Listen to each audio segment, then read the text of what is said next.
नमस्कार सर्वांना नवरात्रीच्या हार्दिक शुभेच्छा। नवदुर्गा म्हणजेच देवी दुर्गेची 9 दिव्य रूप, जी 9 वेगवेगळ्या गुणांचं प्रतीक आहे। शक्ती म्हणजे ऊर्जा आणि देवी शक्ती ही त्या मूळ अदृश्य ऊर्जेचा स्रोत आहे, जी या संपूर्ण सृष्टीचं पालन पोषण करते। नवरात्रीचा हा उत्सव म्हणजे आदिशक्तीच्या याच 9 विविध रूपांचा सोहळा आहे। आज पहिला दिवस देवी शैलपुत्रीचा।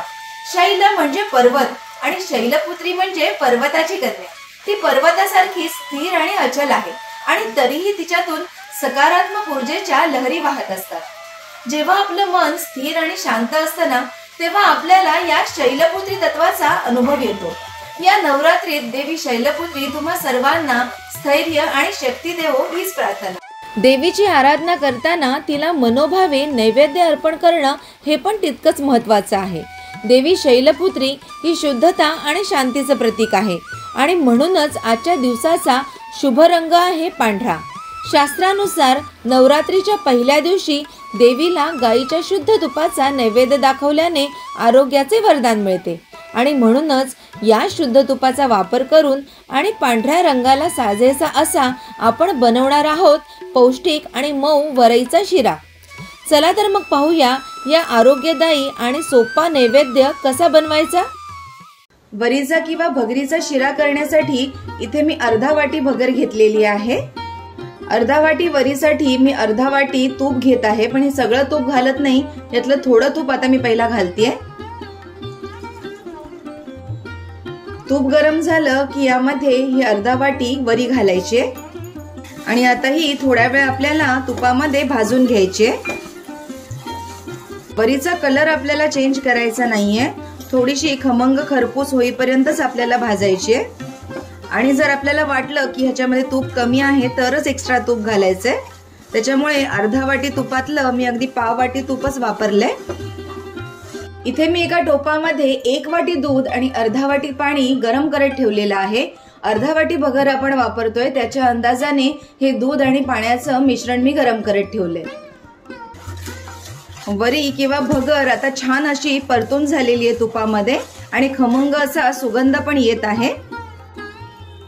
आता यामध्ये 1 टेबलस्पून एवढं वरीचं पीठ घालायचंय। वरीचं पीठ घातल्यामुळे हा जो शिरा आहे हा छान मिळून येतो आणि हा देखील आता याच्यासोबत छान भाजून घ्यायचा आहे। आता यामध्ये थोडे ड्रायफ्रुट्स कट करून घालायचे आणि ते देखील याच्यासोबत छान परतून घ्यायचे। वरीचे तांदूळ, वरीचं पीठ आणि ड्रायफ्रूट हे सगळं छान खमंग परतून झालेलं आहे। आता यामध्ये हे गरम केलेलं दूध आणि पाण्याचं मिश्रण घालायचे।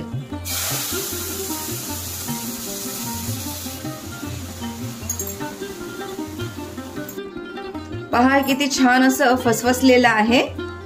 हे मिक्स करायचंय आणि बारीक गॅस करून आता 7 ते 8 मिनिट हे शिजवून घ्यायचे। मी गॅस बंद केलेला आहे।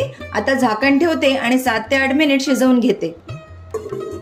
7 ते 8 मिनिटं झालेली आहेत आणि तुम्ही बघू शकता वरी अगदी छान शिजलेली आहे। हे पहा, आता यामध्ये आपण साखर घालूया। अर्धा कप वरीसाठी मी अर्धा कप साखर घालत आहे।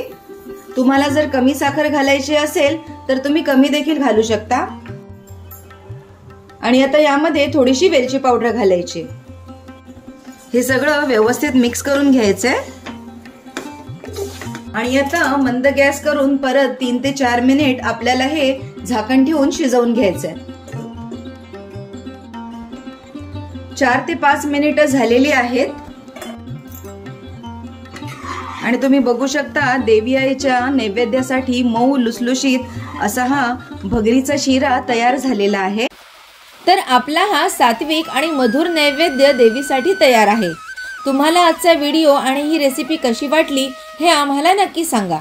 व्हिडिओ आवडल्यास लाईक आणि शेअर करायला विसरू नका। शुभ नवरात्री।